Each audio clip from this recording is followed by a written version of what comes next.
Good Episode morning, good 10 afternoon, Breaking good news of your evening, cancer depending on where you're diagnosis watching with me your significant from. other. This is my 10th episode.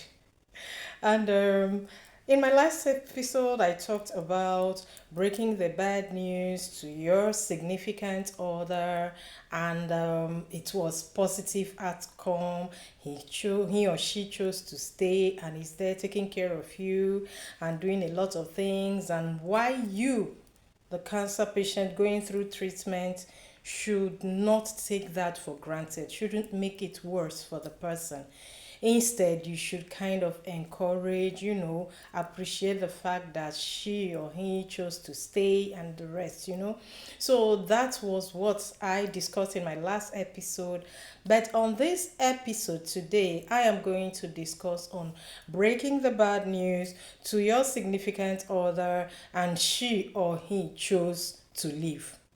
Not some physical living, some mental living, because some may stay with you, but you know that they don't want to stay. And so what happens? You come back and you're telling your significant other that, oh, I was diagnosed of cancer today, and these are the things the doctor said, and immediately you sensed withdrawal.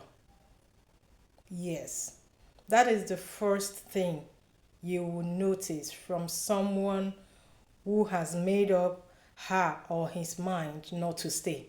Withdrawal, you know, and within that time, he is trying to think of what is the best way out. And from my experience, because I lead a cancer survivors group and I have heard so many experiences from different people, some will live in a way that, they cause problem and leave. And some will quietly, tell you, well, I cannot cope with this and leave. And some will stay. But even as they are staying, they are exploiting you. In fact, they make your life so miserable that you wish they will even go. And probably they are waiting for you to open their mouth and say, go.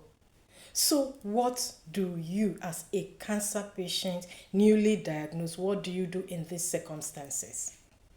First of all, you have to look for a support group, a cancer patient support group, so that they can give you that morale, that courage that you need.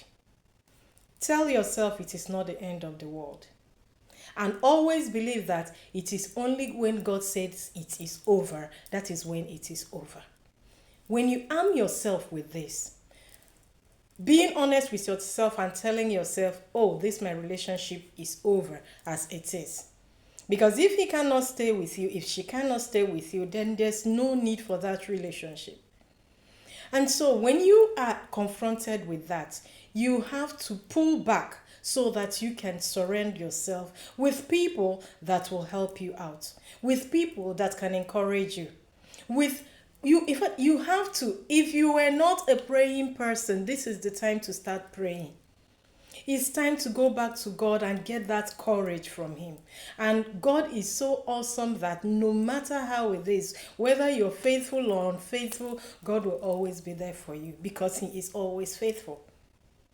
And so, please, when it happens, I have seen a lot of people. In fact, let me tell you an experience. One person, a cancer champion, told me that when she was diagnosed, that she was relieved that she lost her husband before he knew about the diagnosis, because she knows that if he gets to know, he will leave her, and if he leaves her, she cannot survive it. So you can begin to imagine. And there was one that told me that immediately the husband got to know of it. That's this one that wants to cause problem and leave. He told her categorically that I cannot stay with a disease-ridden woman, and he left.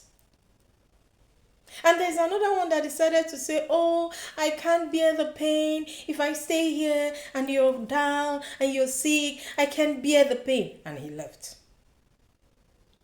Please, As a cancer patient, as a cancer survivor, I call you a survivor because even though you're just diagnosed, you're already a survivor. You need to start thinking about yourself. You need to start thinking about survival. And if you're thinking about how to pull through this, you have to bring in the divine first, God. And then look for a cancer support group, a cancer patient support group. And after that, make sure that whatever your doctor tells you, make your doctor your friend. If you can't access your doctor freely, look for a nurse or one of the caregivers. Make them your friends. You could even use a patient navigator, which is up and coming now. So many hospitals are getting them. You could use them as your friend, but you need to hold on to someone. You are not supposed to just be alone because it is not going to help you. Sometimes depression may set in. Sometimes there is this attempt or you're tempted to like give up on everything because of what happened. And so you have to be strong. You have to face the reality that your significant other is not going to stand by you. And you have to also be grateful to God that He chose to, allow all these things to happen, because somebody that cannot stand with you through thick and thin will definitely not stand with you in the course of your relationship, in the course of your marriage. And so I'm going to stop here today, but I'll continue in my next episode on this because it is wide and it is deep and it is emotional, and how it's going, because I know it affects us cancer patients emotionally, psychologically, but you have to handle it. God will give you the grace. So watch out for my next episode where I'll expatiate more on this. Cheers and bye.